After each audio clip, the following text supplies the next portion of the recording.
Hey, YouTube, Facebook, Instagram, any other source you all might be listening to this on. David here, or Jesus.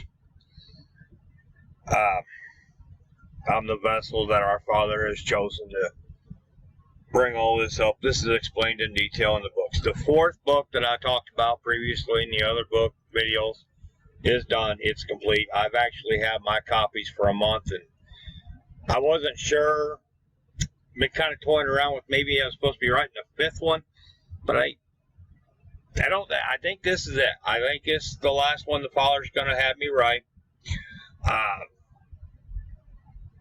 been kind of toying around. I got some chapters started for a fifth one, but like I said, I started asking the Father about it. It's just like I'm repeating a lot of stuff, and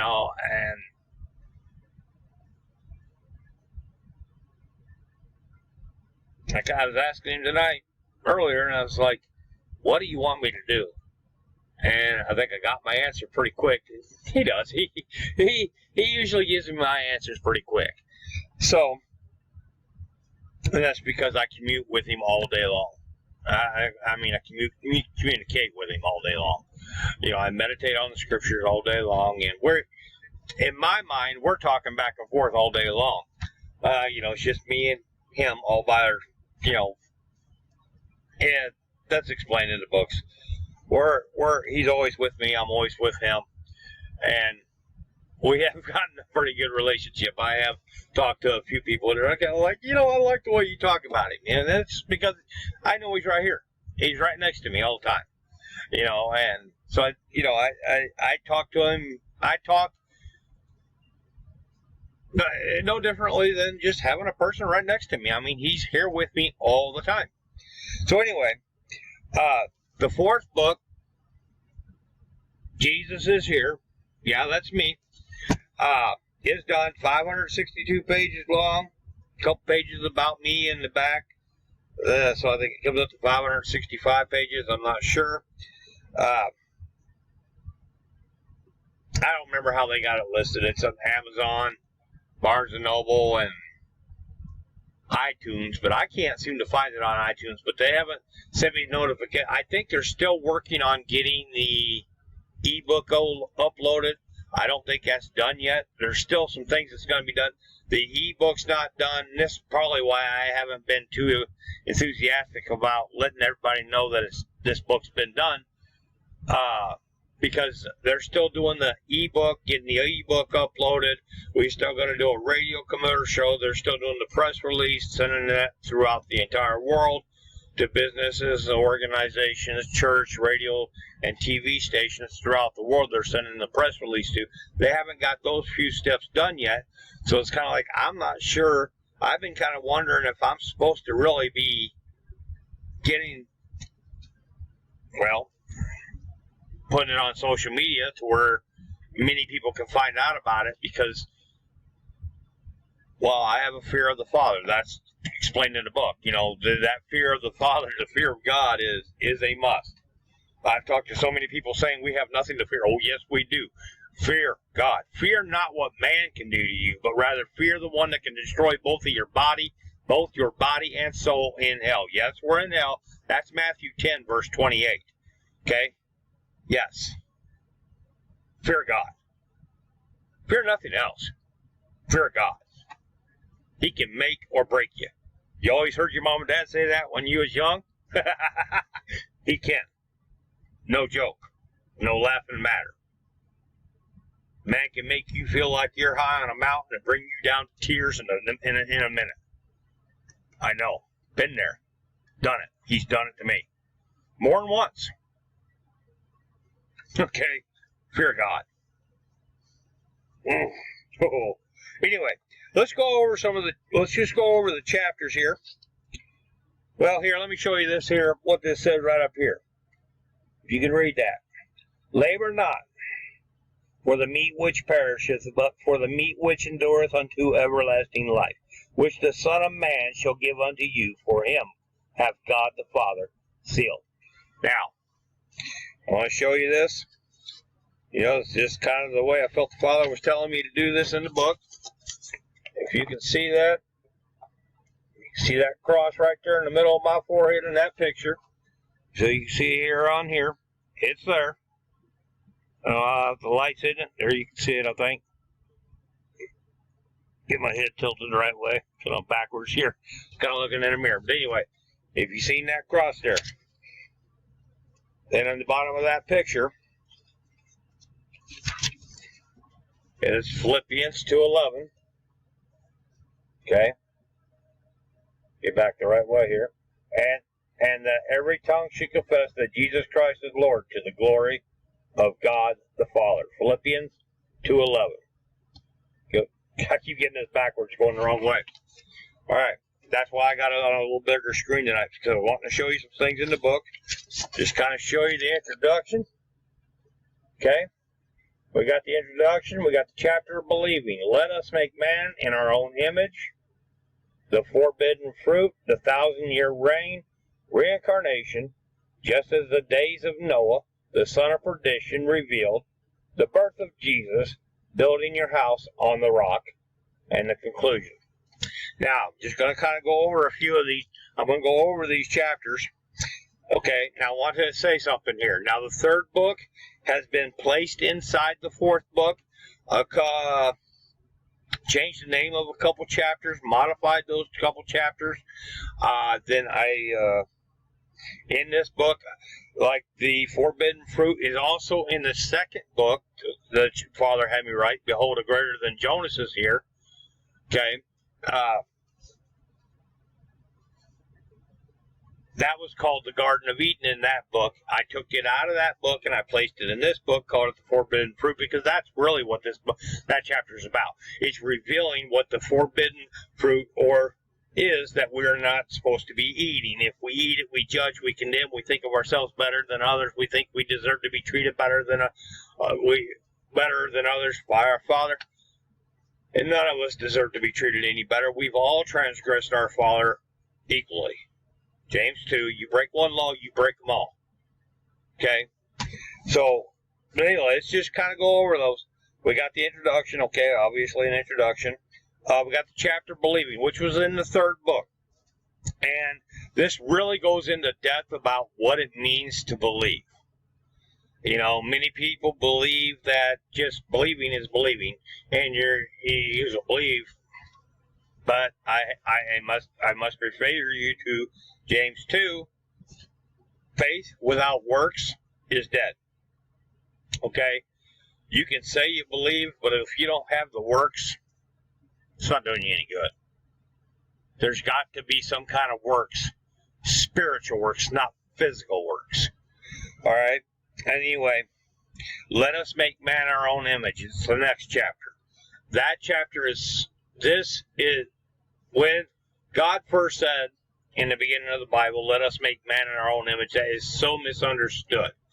Just to give you a quick understanding of that, okay, a lot of people think that means we look like them, or we look like God. Well, let's go to Colossians. We're not going to do it, but I'm going to show Colossians 1.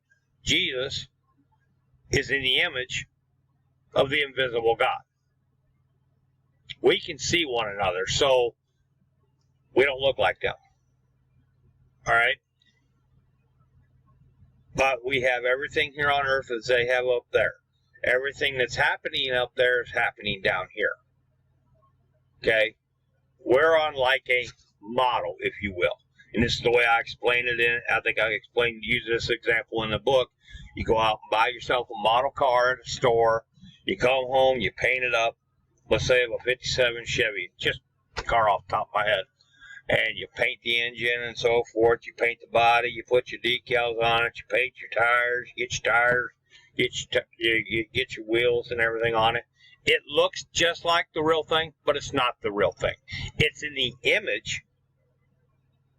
It's a replica of the real 57 Chevy. But it doesn't work like the 57 Chevy. It can't. It's just a model of it. It's in the image of the real thing.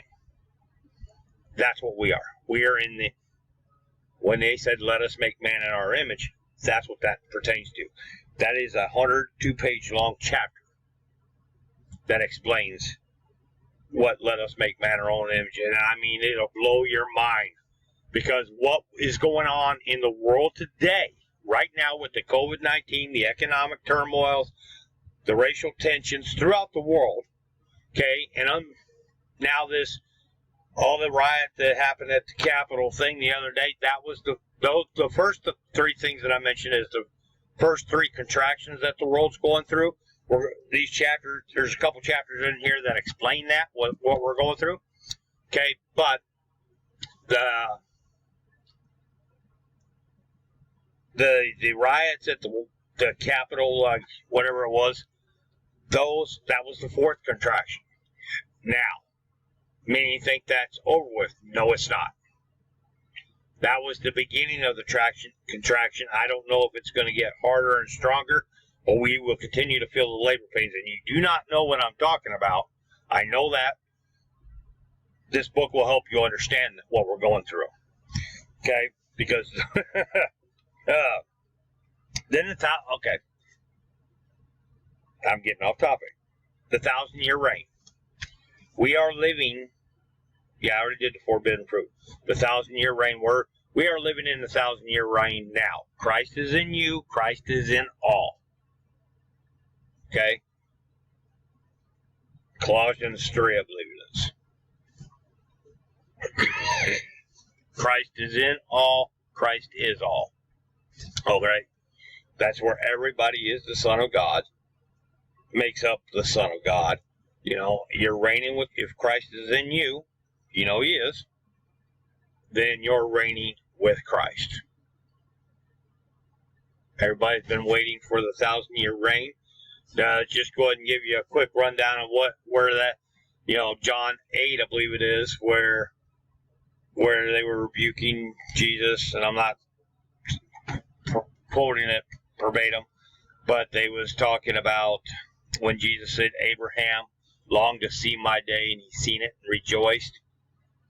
And then Jesus says, they said, Abraham is dead. How have you seen Abraham? And he said, Jesus says, before Abraham, I am. That he's not saying he's the Father.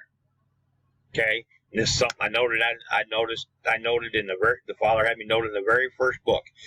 In the Old Testament, when God tells Moses to tell him that I am sent you, or however that's worded, I am. The I am is all capitals. The I am in John 8 is the I is capitalized, but the I am is in lowercase. Okay? But that I am, what he was actually saying, two things. I am in every person that has lived on this planet. Okay?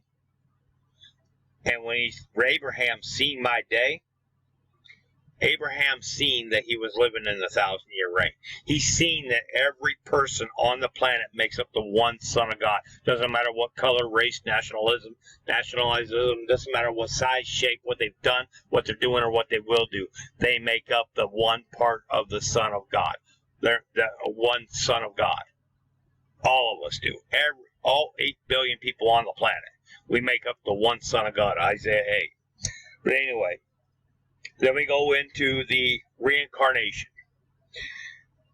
I don't know if I should go into this, but anyway, and I'm going to have to do an updated video here in the next couple days, because I feel the Father's telling me, all right, you start teaching, you start getting this done. In the books, the second and the third book, I thought my first granddaughter with my daughter was my mom and dad joined as one person. But in both books, the Father had me say there's a possibility that the second grandchild that she was pregnant with when I was writing the second book was my other parent. The Father made me do that. That's part of the dominion they have over us. Excuse me. Well, anyway, yeah, smoker's cough, whatever. It took the Father a while to get it through my thick skull, but as I was writing this, he said, all right, David, you're going to do it. You're going to put it in there right. I did not correct or take out my logic of thinking that was left in the third book, because the third book was put into this one, but but I left everything as is because I don't want to make everybody. I don't want to hide my mistakes. We all make them, and I don't want everyone to think that I was perfect before I wrote this book. Oh my gosh! Listening to the Comedy Channel, Larry the Cable Guy, or whatever, wrote this book. But anyway, I'm tired. It was a long day driving. It's just like the Father's like, do this, get this done. Anyway, the reincarnation. But anyway, my first granddaughter is my mom. My second granddaughter is my dad. My first granddaughter was born on my mom's birthday, or my dad's birthday, excuse me. My second granddaughter, which is my dad, was born on my mom's birthday. Well, a couple hours after my mom's birthday. Now, my dad, in his previous life, was older than my mom. Well, in the Old Testament, we're told the elder shall serve the younger. Okay? My dad was older than my mom. Okay? Obviously, they're older than me. Obviously, they're older than my daughter, their granddaughter. Now, they are my mom and dad. My mom was born first, so that'll make her older than my dad, which my dad was born second through my daughter. So now they are serving their granddaughter. And they're not really serving me, but they're serving their granddaughter, but they are my grandchildren. The elder will serve the younger. That's what that's about right there. So anyway, then we get into a few other chapters that just as the days of Noah. This is an exciting chapter for me. It'll blow your all's mind. In Luke 21, am I quoting that right, or is it Luke 17? When Jesus says, when the Son of Man be revealed, it'll be just as the days of Noah. That's what this chapter's about, okay? Now, I was talking about contractions here a little while ago, or was that on the last video that I'm redoing now? I don't remember. I'm tired. I think that was on the last video. Anyway, this earth is covered with a spiritual flood. I introduced this in the third book. The Father had me show that this earth was covered in a spiritual flood. Jeremiah 42, verse 6. Egypt riseth up as a flood and covers the whole earth. That spiritual flood is a he, and his name is Egypt. That's why it's extremely important to believe the writings of Moses. If you don't believe in the writings of Moses, you'll never believe my words. If you don't go there right now, you'll never believe. That's in John 5. You'll never believe my words. If you don't believe the writings of Moses, you'll never believe what's going on today. Okay, but that spiritual flood, that's what just as the days of Noah is. Okay? We're covered in water. It's a spiritual water. The Father sent me to Hawaii, November of 2019. I seen this flood with my own two eyes. Now, I got back from Hawaii, and by the way, I'll just give you a brief description, because if I start talking about it, I'll get excited. I know I will, because it was just so awesome. Anyway, from Denver to Maui, flying at 32,000 feet, I watched what looked to be like a great big city form in the clouds with multiple, and I'm probably saying hundreds of clouds that stood in vertical positions, all different sizes, but they were all vertical. It looked like a city. Looked like a city of buildings, just all these buildings close in together. Then I seen what looked to be foam on top of the Pacific Ocean. I seen a big old tidal wave. I seen ships and everything form. I seen a flood that looked to be right underneath my plane. I was even checking the altitude and everything on my phone, just like, because I was thinking we was right above the water. It looked like this flood was we was flying at 32,000 feet. So I'm thinking this flood was between 4 and 5 miles deep. This earth is covered with it. Okay? And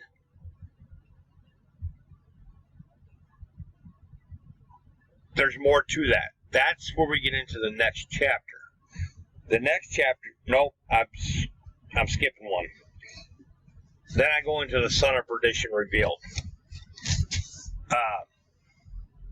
I reveal who the son of perdition is. And I even got this on the back of the book here, 2 Thessalonians. Let no man deceive you by any means, for that day shall not come, except there come a falling away first, and that the man of sin be revealed, the son of perdition. All right? That day shall not come. That's the day of the Lord.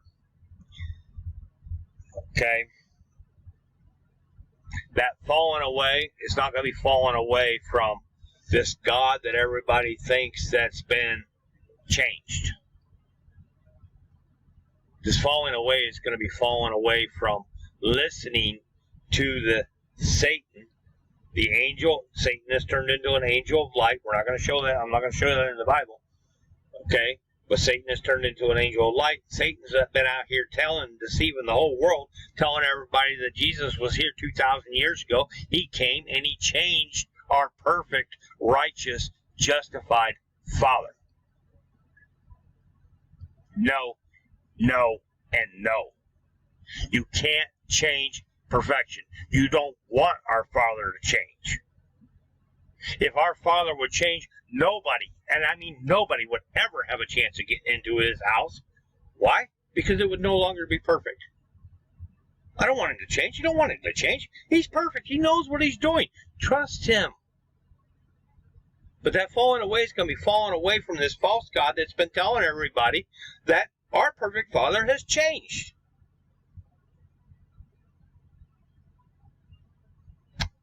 He did not. He's not going to and will never change.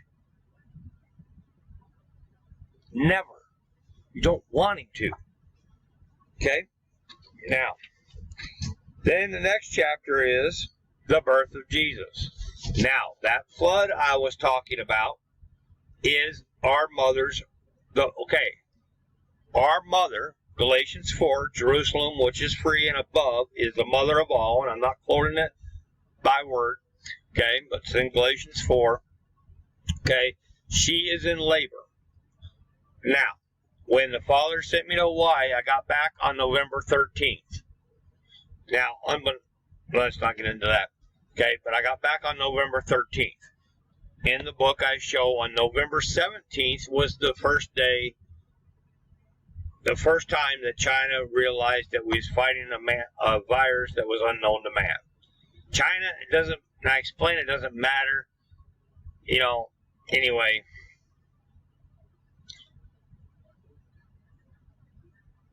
Don't accuse China of creating this because that's so bogus. All right. But anyway, I got back from Hawaii November 13th. China realized the fighting the case virus November 17th, and the virus has been growing wild ever since then. Okay, that was our first contraction. Our mother, Jerusalem, which is above, is in labor. When I got back from Hawaii, that's when the water broke. I seen the flood with my own two eyes. I went outside of the womb on the plane, unbeknownst to me, and I explain that in the book. I'm not going to explain that tonight, but I saw the flood. Well, when I got back and I was writing this book, I was trying to figure out if the water had broke or when the water broke, and I explained how it happened, how the Father told me that when I went to Hawaii, that's when the water broke. That's when our mother's water broke. She's in hard labor now. There is no stopping this. I explain in a show in here how that this is coming from above. Luke 21. Men's hearts will fail them for fear from things coming from above. Okay? I myself, a few years ago, thought maybe that'd be asteroids, comets, something I didn't know. But when the Father had me stop, and I explain this in the book, when the Father had me stop listening to the Bible in January, after I come back from Hawaii, it was in January, he told me to shut up the books, stop listening to the Bible, and he said, start paying attention to the news. Then our president come on, and he said that we was fighting an invisible enemy. Okay, now, Colossians 1, Jesus is in the image of the invisible God. Yes, we're fighting an invisible enemy. I'm not. Because I know what's going on. But the world right now is fighting an invisible enemy. That invisible enemy, y'all not going to like this, but is our Father. It's our Father. Man won't win this war. And what is this now? January 22nd now, I guess. As you know, the virus is now mutating. It's been growing exponentially throughout the world. They've come up with some vaccines, but now they're even starting to talk about a couple of mutations of it that the vaccines probably won't even do any good. We are not going to win this war. Now, I explain this in the book. Our Father's only doing what he said he could do. And I want to mention something about this.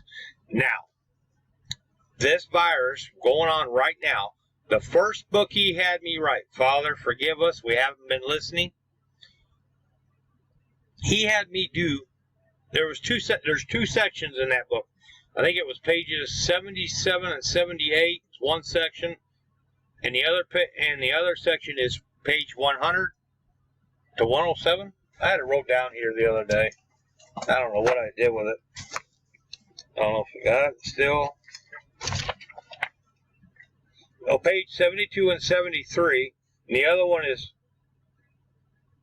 on pages 100 to 108 of the very first book. He had me do a whole write-up about how he'll bring illnesses upon us and so forth. And it, unbeknownst to me, when I was writing it, I didn't know that's what it was, what was going to be happening. But sure enough, he had me write about it back in 2015, and we're going through what he had me write about. Now this is the year 2021. Okay? For those that got the ears to hear and understand what I'm trying to say, that was 6 years ago. All right? So anyway, the birth of Jesus. Okay, now the COVID-19 was the first contraction. The economic turmoil throughout the world, second contraction. The racial tension that started with George Floyd being killed up in Minnesota. That has a lot to do with the dominion that they have over us. That was done from above. Okay, but that sparked a, if you want to say, a racial war, if you will, throughout the world. When it first happened, I didn't think it was going out through the world, but yeah, there's still things going on about it throughout the world. Okay, and there's still, as you know, in the United States, there's still a lot of tension on that. Still, people. There is no more Jew, there is no Greek, there is no black, white, no circumcised, no uncircumcised. We are all one. We all have our different roles, rules, judgments, testimonies, and ordinances and commandments to fulfill. Nobody has the same two. Okay? So anyway, but now this other thing that just happened over at the White House, or the Capitol, that was our fourth contraction. I don't know exactly what they're going to do, but I know the labor pains are going to continue. It might, I don't know if the contraction's over and just the labor pains are going to linger for a while. I don't know. It's just, let us make man in our own, let's go back to the let us make man in our own image. In our own image, when a woman is pregnant. See, that's what's going on right now. Our mother is pregnant. Our mother is in hard labor. Just like when a woman gets pregnant and her water breaks, she goes into hard labor. Okay, she has contractions. Now, we're not on the same timeline as our Father. Our Father's timeline, has no time. Okay, we frame time from the second to the minute to the hour to to the day, to the week, to the month, to the year, to the decade, to the century. Okay? In our Father's world, there is no time. There is no time. Okay? So anyway, we got these contractions, and they're still going on. Now, obviously, the thing that happened at the White House, that's not in the book, because, well, this book was actually sent to the publishers, I want to say last May. And there's a lot of stuff that's happened since then, and that's why I was kind of asking the Father, do I need to write another book? No. I don't think so. Anyway, then we got the last chapter of building your house on the rock. And in the third book, that chapter was just called The Rock. I changed the name of it to Building Your House on the Rock, because you are the house. Okay? It's not an actual building. You are the house. And then your house will fall. Your house will be washed away if you have not built it on our Father, the Old Testament. All right? That's what our fathers had me write these books for. They're a shortcut, an easier way to get to the Father instead of having to go through everything that I have. I've devoted everything to it. I'm not trying to boast on it. I'm not trying to brag on it. And because I'm not going to stop. I'm going to continue giving everything I got to the Father. Because I want to continue my education with Him. I don't want it to stop. And it never will stop as long as I'm here in the flesh. Okay, but... Alright, well, that kind of gives a wrap up on this. There was something else I was wanting to cover tonight.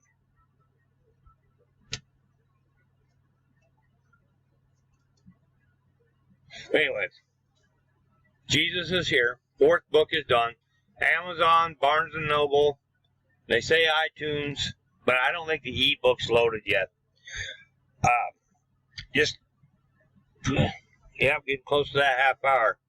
See, I ramble on.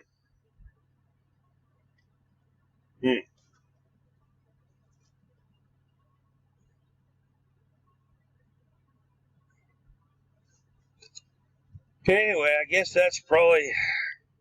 There was something else I wanted to talk about,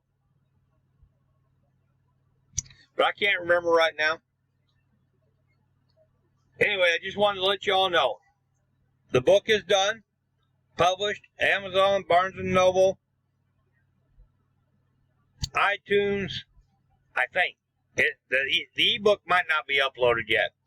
It'll be a cheaper version. By the way, the price of this, their price, not mine, $27.95. It is available in hardcover too, but I think that's $38.95. This one is in paperback and hardcover. It's the only one that the Father and I published that is available in hardcover. If you want it in hardcover, it's almost $40. Apologize. This one is $27.95 for the paperback.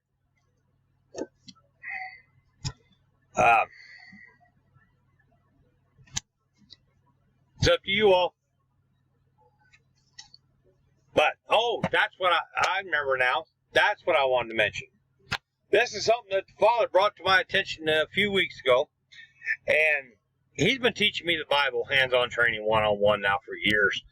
And way back when I was thinking carnally and I used to pay attention, before he had me write the first book, I used, this is part of the things that going through the laws of Moses and so forth.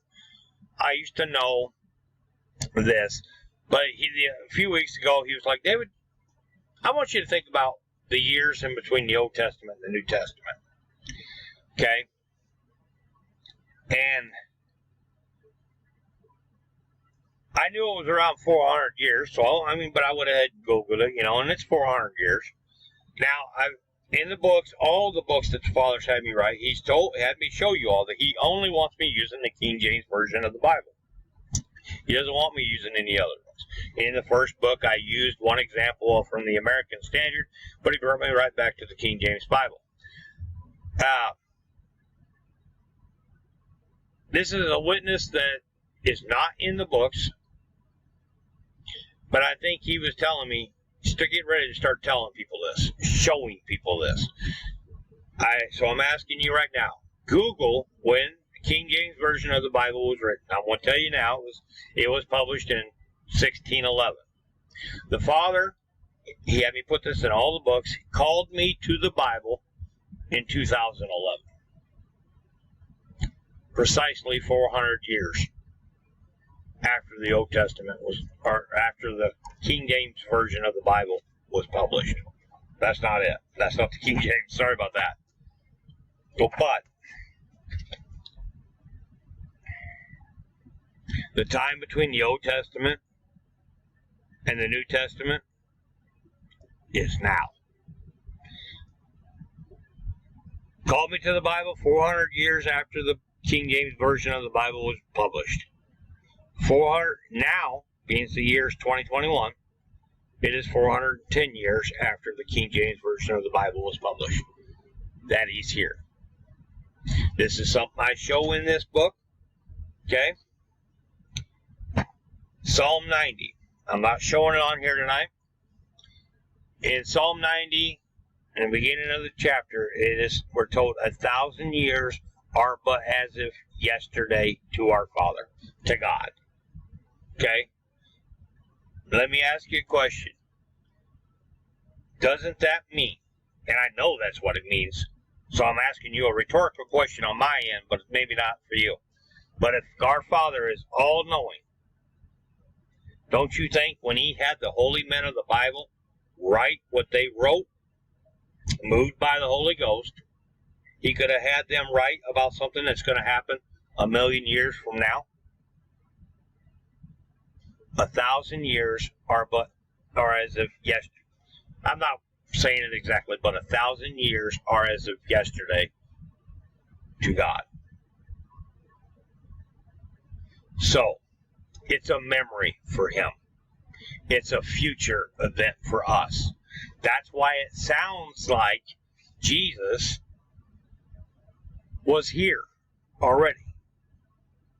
But if he's been here already, then why does the scripture say that Jesus appeared once in the end of the world? If he was here a couple thousand years ago, then why are we here? How are you watching this? Would this world be here? No. It wouldn't. Guess what? I'm here now. You take it as you will. I am the author of our salvation. Next time.